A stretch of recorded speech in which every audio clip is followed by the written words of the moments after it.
Well, Mendelin worried about his brother. He had no idea where old Ison had vanished to, and the being called Tringao was of no help whatsoever. He is. Well, he must be. Just as you are where you must be. The dragon had each time answered to his question. Where Mendelin was bothered him almost as much as the location of his sibling. He no longer stood in the empty darkness that seemed Trangal's domain, but rather in a wasteland, a place where there had been much carnage long, long ago. The landscape and sky were utterly gray, and not the slightest hint of wind graced his cheek. Dust covered what Mendelin assumed were ancient buildings of some sort, buildings scattered far from one another. They all bore some similarity to one another, though. Some stood nearly whole. Others were barely skeletons. In addition to the buildings, there were also signs that this place had been rich in tall trees and other flora as well. Now, though, there were only petrified traces of that once lush time. Every plant, however, great or small, had perished at the same time that this settlement had come to ruin. As had the inhabitants, Mendelin sensed the dead. They had died long, long ago. Longer than even legendary Kejan had existed. Yet they were not fully at rest. He awaited some word from Trangal, but the celestial creature was as silent as the grave. A frustrated Mendelin finally stalked toward the nearest of the ruins, where he began dusting off the upthrust corner of one. Not at all to his surprise, the archaic words of the language Rothma had burned into his head were just barely visible. These, however, meant nothing to him, not even after Mendelin sounded them out. He understood the letters, but they added up to nothing comprehensible. Straightening, he muttered, "And so, what do we have here, then? What?" The legacy of the demon's previous crusade, came the answer immediately. Mendelin shuddered, but not only because of what the dragon had said. Since old Dyson had pointed out, even he now recognized the similarity between his voice and that of the Leviathan. Not to mention Rothma also. How long ago, and how deeply had they infested his mind? That question almost made him rebel against any further movement here. But the threat of Lilith and his concern for old Dyson overrode the hesitation. In truth, thus far, Mendelin had not experienced anything actually sinister at the hands of those who claimed that they wanted to be his mentors. In fact, if he recalled his own mind, they only acted on desires already stirring within him from the past few years. And if learning from them could help save both his brother and his world, it behooved Mendelin to do whatever was necessary. He stepped up to the next ruins, the trek taking barely more than a heartbeat. Mendelin was aware that this was not right, that the distance should have taken much longer. However, he was grateful that he would not have to take what would have possibly been hours to traverse his immediate surroundings. The second structure was much more intact than the first. A quick dusting revealed more unknown words. This time, however, old Ison's brother did not so quickly give up. He repeated each rune with care, trying them in different vocal variations. Perhaps pronunciation was the mistake, he wondered. Perhaps. Suddenly, the word before him made sense. A name, or at least a noun. Priagos. Quite pleased by his success, Menelin spoke the word out loud. Pyracos! Instantly, the ground around the ruined building shuddered. Menelin stumbled back, already regretting his reaction. From below burst a grotesque, fleshless form with wings stripped of the membranes that had once given them the potential for flight. The head was shaped like a bull's, even with two savage horns that interlocked in the middle. The fiend leaped up, dry dirt and what might have been drier skin dropping from it. Menelin was immediately put to mind of the demonic presence that he and Eldiasan had fought in the jungle. But something concerning the situation was not quite the same. First and foremost, the skeletal form rising up from the grave was shorter than the one in the jungle, and its frame was much more petite overall despite the vast wings. Staring at it, Menelin would have sworn that it was, or had once been, female. Less certain than a moment before, he yet again repeated the name. Pyracos! In reply, the ground to his right shook. In fact, the entire landscape suddenly convulsed. He cursed himself as he leapt back. Once had been ignorant, twice had been utterly foolhardy. Out of the wasted landscape rose a legion of monstrous corpses, none of them completely human and all nearly bone, or some equivalent to it. In fact, there were many that to his eyes seemed more merely empty garments or shadowy images. They came in all shapes, all sizes, to his eye registering as once male, female, and simply other. But there was something about them that did not seem right. Menelin had faced ghosts before, and these were not such.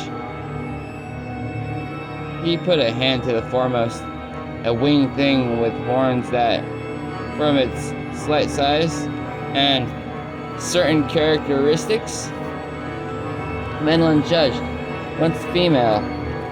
The hand went through, not so great a surprise, but the sense of former life was not there.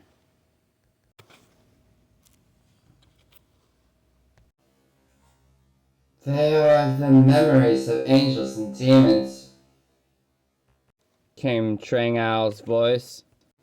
Their deaths so terrible that their shadows are forever burned into this place. Not real spirits?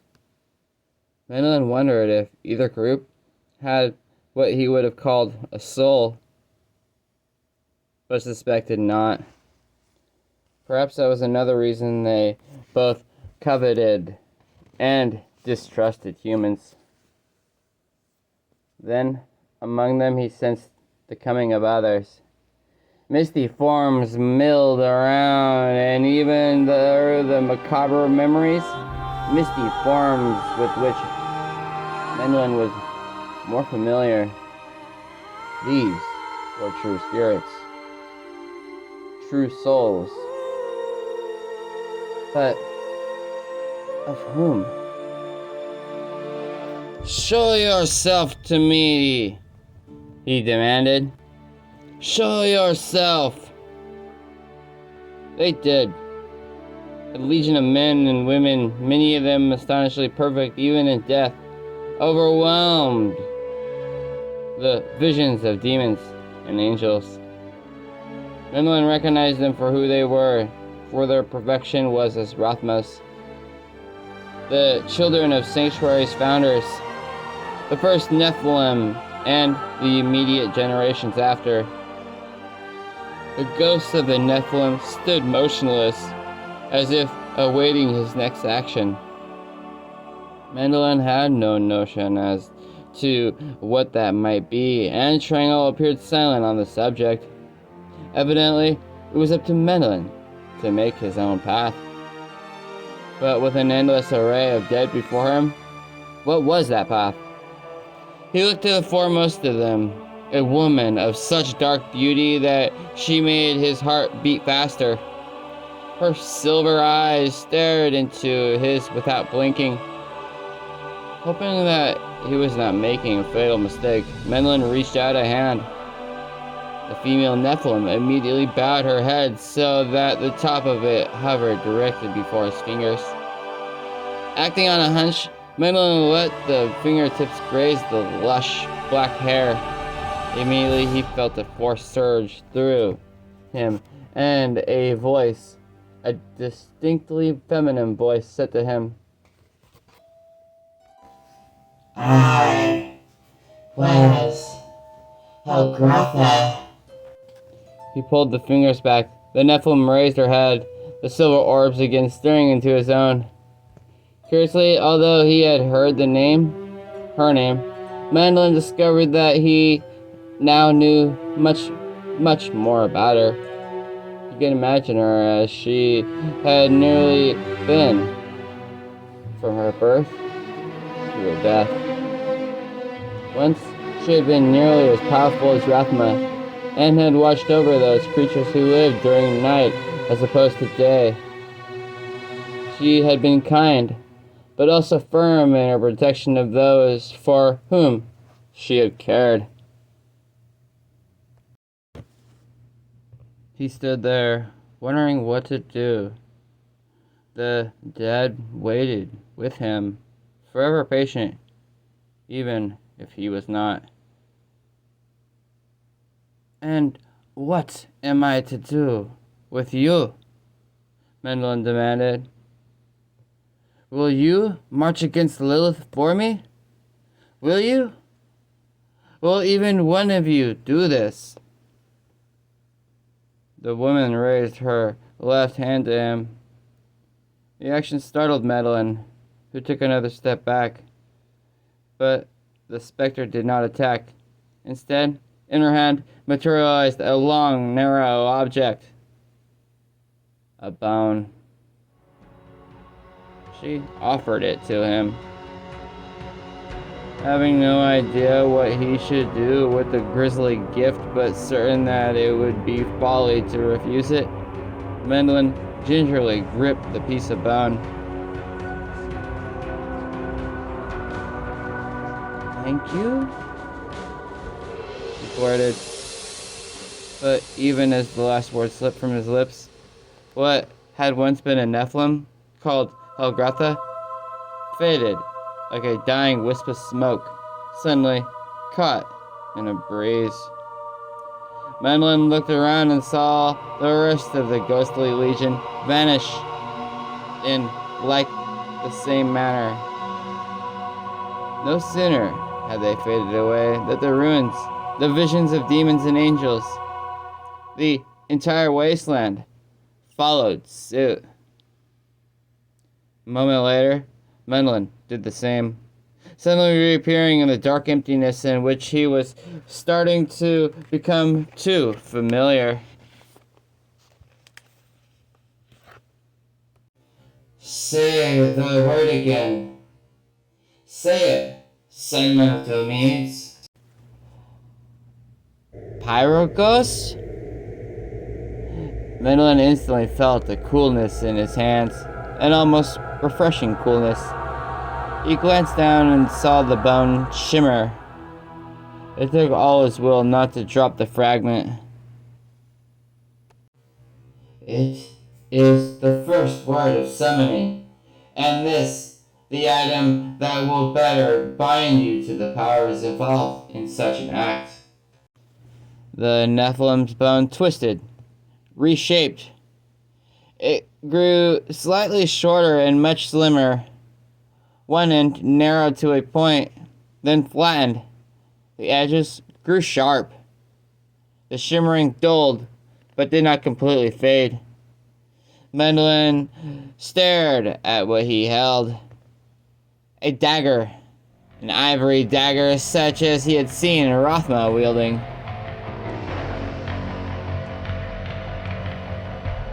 They have accepted you, who hears them. The children of angels and demons sing so foully, accepted that you will keep sanctuary from becoming either the fury of the burning hells or the oppressive order and worship of the high heavens. They who are the first birthed in sanctuary and are, because of that, still more of it than either Lilith or Anarius can understand. Forever open the link between the phase of after death and that of living. After death?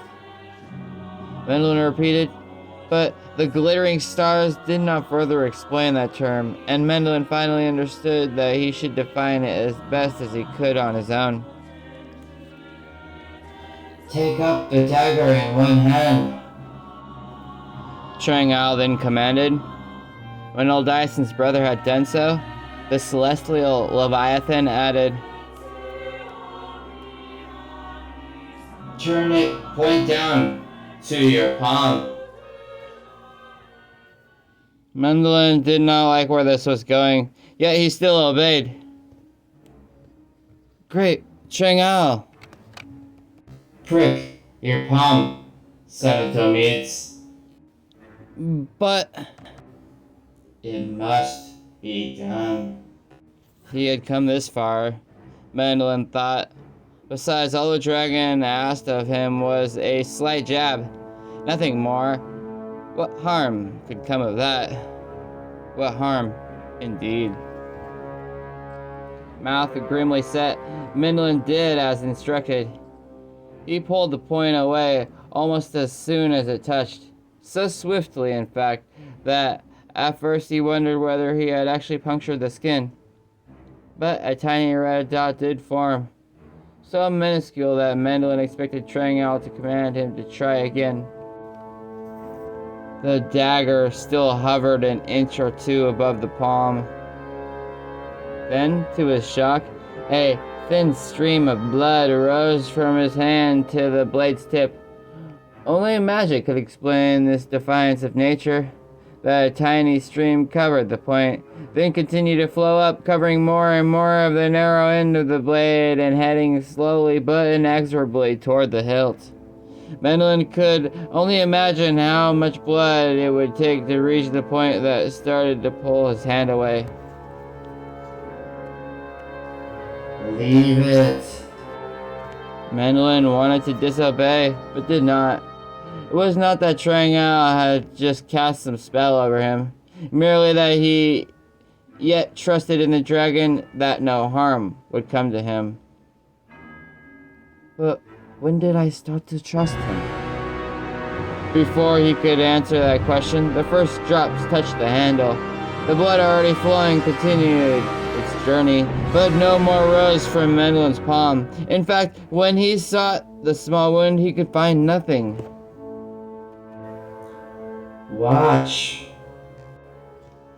His gaze returned to the dagger, where the blade was now colored crimson. Yet the crimson grew more faded with each passing moment, until finally it disappeared. The dagger is bound to you, and you are bound to the dagger. Through it, you are bound to them, and through them, the balance. What is the balance? Mendelin called the stars. You speak of it, and I think of it, but I have never known what it truly means. The stars moved, briefly erasing any semblance to a beast. When they returned to their proper position, Chang Ao replied, The balance is the even distribution of light and dark.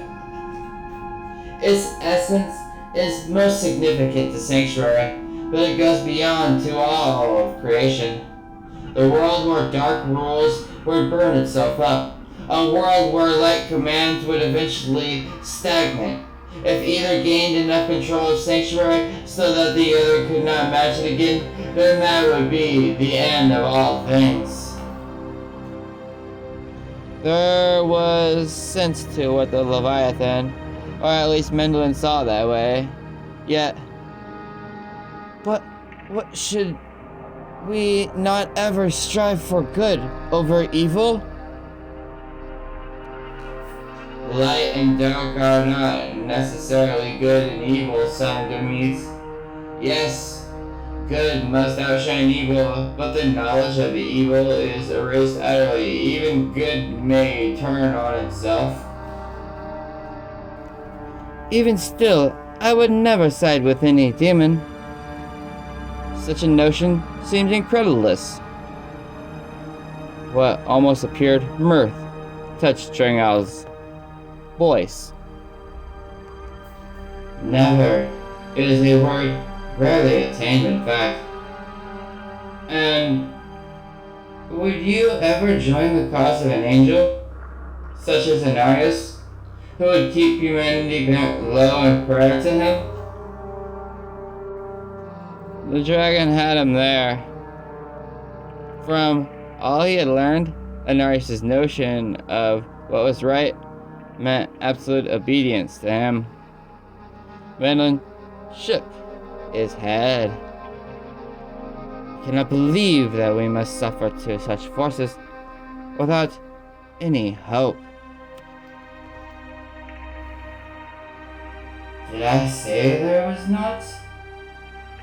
The high heavens and the burning hells create their own notions of their absolute might. The dragon paused, then added, They will someday find that they are far from the ultimate masters of all things created.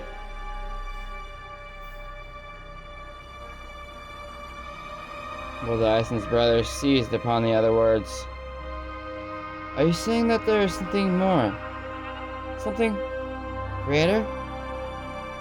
He recalled something that he had wondered about earlier. The spirits of the firstborn. They have not moved on. But where do all others go? Where do the souls of my people go? To their rightful place, to beyond the reach of both the high heavens and the burning hells, and this universe of tragedy they have wrought. What does that mean? How do you know all you say? We know because we know. Mendelin noted the we and somehow felt it did not include Rathma. Were there others like Drangal? Is that possible? But the celestial beast said no more on the subject, and Mendelin knew that if he asked such questions, Drangal would not answer him. Still, some of what the dragon had said just prior gave him hope again. Then, there is truly a chance for Sanctuary to be more than they would have of it. Mendelin clutched the dagger, which felt so right, in his hand. It was not a weapon, although it could easily be used as such, but one key toward freeing humanity's destiny from the angels and demons' perpetual war. However, that was only if he and Uldiason managed to somehow help prevent Lilith and the mysterious Anarius from succeeding with their own plots. The angel bothered him most. This Anarius, Rathma's father. What does he do now? For the first time, Drangal radiated uncertainty. Lilith is a creature of many thoughts, and although difficult to always ferret out, her mark is generally quite noticeable. Honorius, on the other hand, plays the game more subtly. It may be that we are already destined to fail against him, for he may have moved to defeat her and us simultaneously.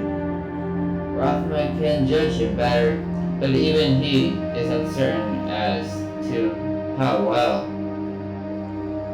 Which was a lengthy way to tell Mendelin that the angel was as much an enigma to his mentors as he was to the human. But we know he acts as the prophet, whose face stands unveiled for all to see. Surely we can calculate his actions. Thus, Honorius stands utterly veiled, even surrounded by a multitude of eyes. What is seen of the prophet is never necessarily what he is, even more so than the Primus, who has been not one, but at least 3. and here he brought up another point that had troubled Mendelin even before Rothma had whisked him away. The demon Lucian was the Primus, and he is no more. It is Lilith who wears the mask, surely. But would Lilith have created such chaos in Hashir? She would not have, and Mendelin knew that. He had wondered at what had seemed irrational, even for the demoness. Another commands? Old Ison's brother finally asked. Another demon? That could work in our favor. If, even indirectly, this third interferes with her plots. It does not. In fact, it has accelerated it. That did not bode well. With both him and Old Ison gone, left only Saranthina to watch for the demoness. Still, in many ways, Cyrus's daughter was likely far more capable than Mendelin. Saranthina will guide the Adoram. They trust her. They will follow her in all things. The stars, yet again, shifted, then resettled.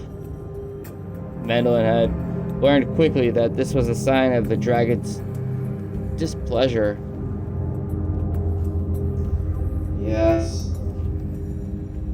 They will heed the commands of your companion in the absence of your brother, and thus become Lilith's more and more.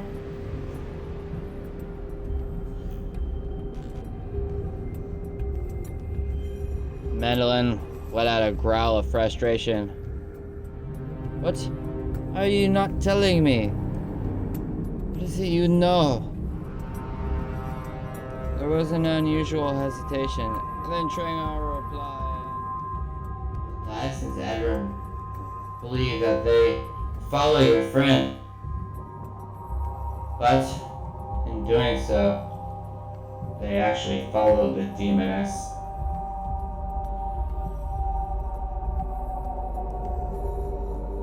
Follow? No. Yes.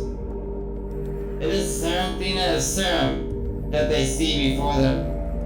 But she is in truth Lilith, and has been so since some days ago as Sanctuary counts her. Saranthina? Mendelin fell down on one knee, so struck he was by the news. His mind raced back to Partha and Malakin, who had worn the skin of another. No! Saranthina! No! Cannot be! The skin of another. Lilith wearing Saranthina's skin.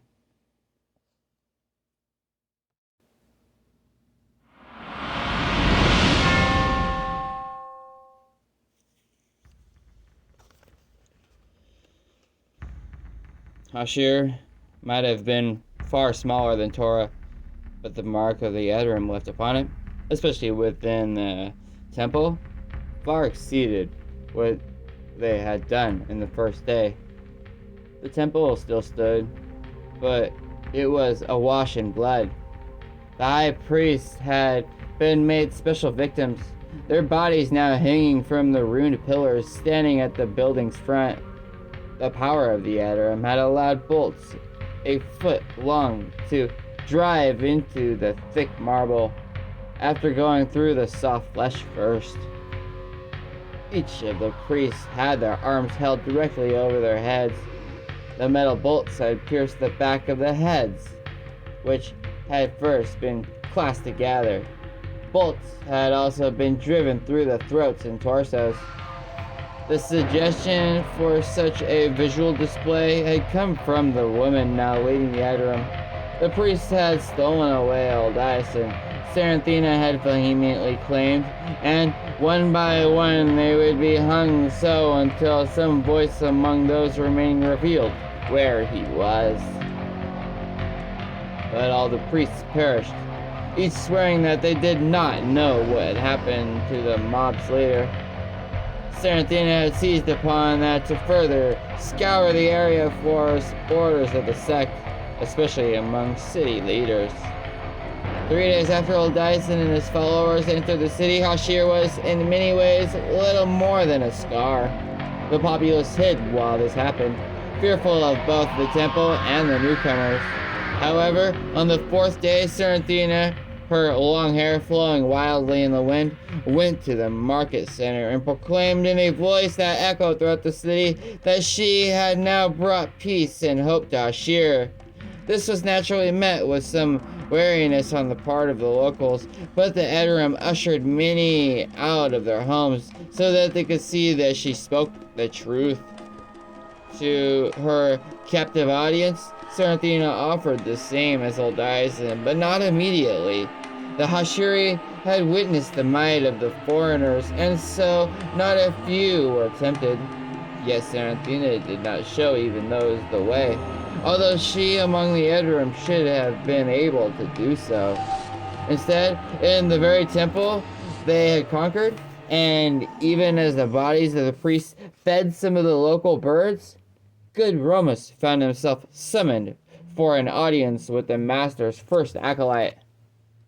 He had no idea what Saranthina wanted of him, save that if old Dyson were no more, as was the rumor vilely spreading through the ranks, then she was their only hope of not only continuing on, but even merely surviving. Saranthina had taken for her temporary quarters those of the local high priests. Romus, who had always been poor, even when he had been a brigand, could only marvel at the silken wall covering the golden lace tapestries as he entered. Some of the regret that he had for the harshness of the Edorim's actions in Hashir faded as he considered the Trium's massive, ill-gotten wealth. A moment later, he stepped short. Saranthina lay stretched across a reclining couch, her gaze on a parchment in her hands. Her long, lush hair cascaded down her shoulders and even enshrouded part of her face. She was breathtaking sight to behold even in her battle-worn garments, especially to Romus, who had been infatuated by Saranthina almost since the first he had seen her in Partha Square. He finally managed to clear his throat, which made her immediately glance up. Romus. The smile that lit up her face kindled the fire in his heart.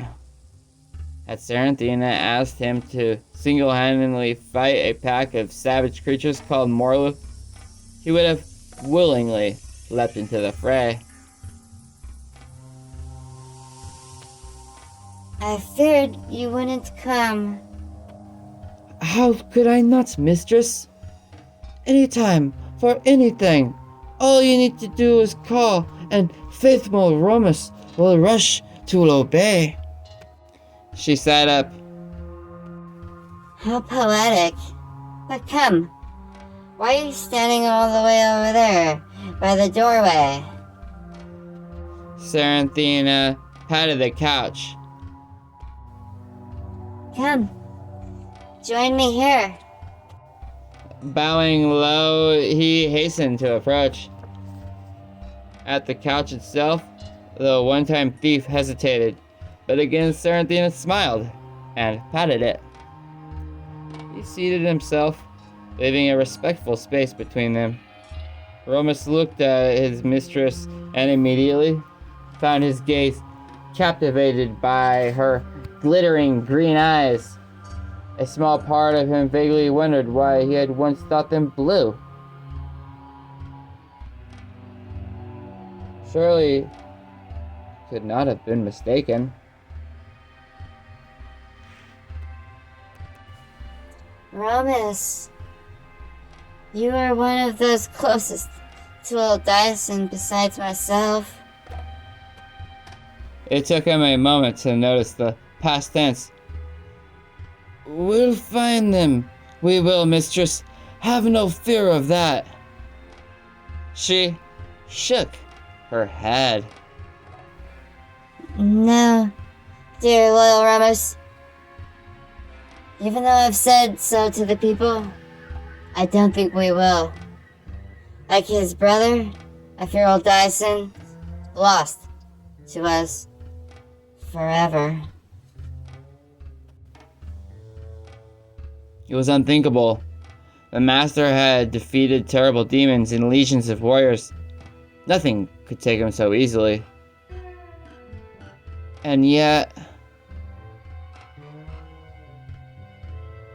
Some say, mistress, some say that they saw his brother near him, just before he had vanished.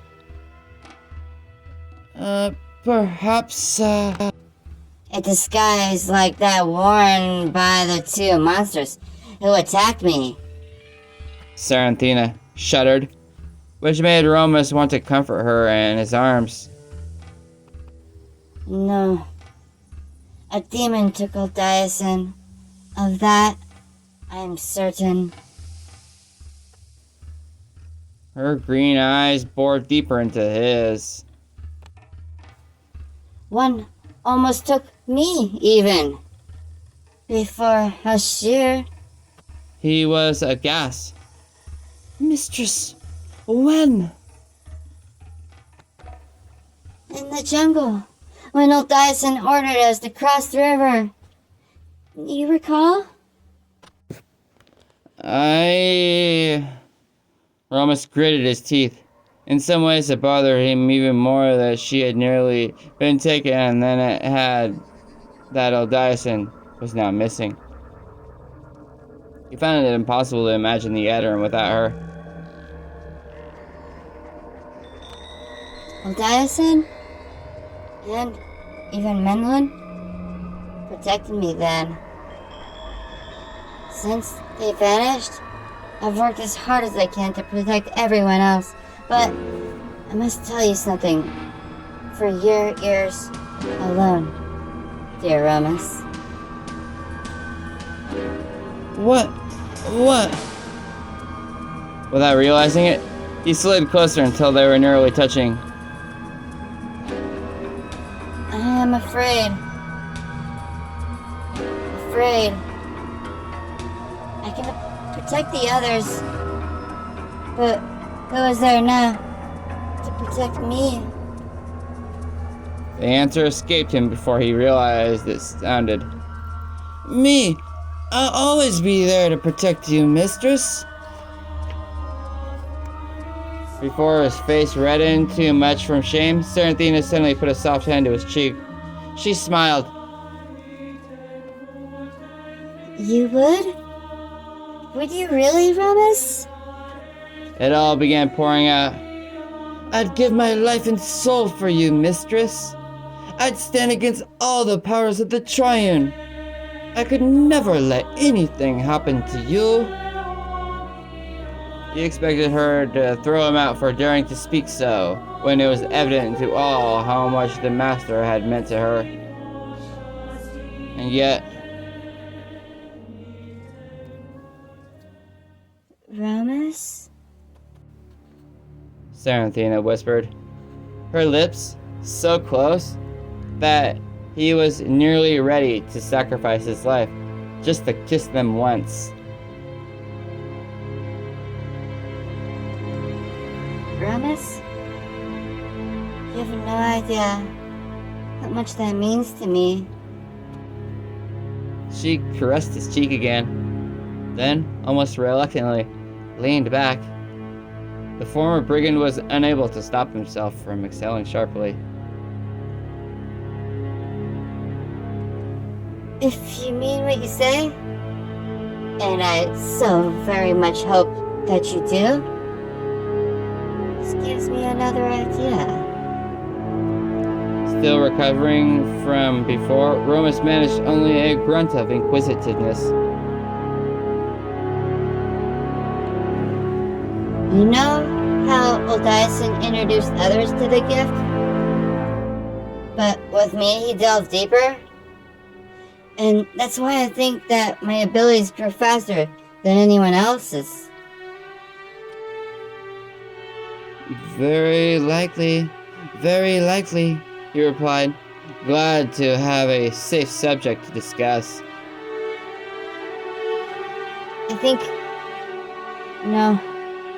I know how he did it. They were private moments when he could focus on me alone. You did not notice that there were times when he and I were gone for hours? Romus recalled some such periods and felt for the first time a jealousy that the master had been able to partake in them with a woman before him. Yes, mistress? Good. Her eyes seemed to glow brighter than the torches in the chamber warranted. Will you do me the honor of doing as Oldison did with me? It'll mean hours together, for which I apologize. But with him and Madeline gone, someone else must step up. And I suppose you could better protect me while I protect you. You could hardly deny her. I'm yours, mistress. To my very soul, I'm yours. Teach me, if you think me worthy. I find you very worthy. Saranthina returned in what, from any other woman, would have sounded quite so Romus. Not the mistress, though. Not her. Steeling himself, the brigand finally tore his gaze from hers. She wanted him merely as a fellow comrade, nothing more. Everything that she had suggested made perfect sense. Romus should have felt honored for that alone. If the master was indeed never returning, as she clearly believed, the least that his loyal follower could do was to see that his legacy lived on. Feeling better about his decision, Romus bowed his head. When shall we start, mistress? Her smile curled higher. Why not now? Now? He put quickly. Some of the others need to know, mistress, so they can do without me. They are capable of that already. You need go and tell them nothing. Not even after tonight. Her hands went to his, and when she touched them, a flush went through Romus. Trying to recover, he looked to the doors and only then noticed that they were shut. I want us alone. The better to concentrate. Saranthina explained. You understand the need for privacy, don't you? Yes, mistress. She giggled, which caused his face to again flush. And one more thing, dear Remus. Her fingers intertwined with his. You need never call me mistress.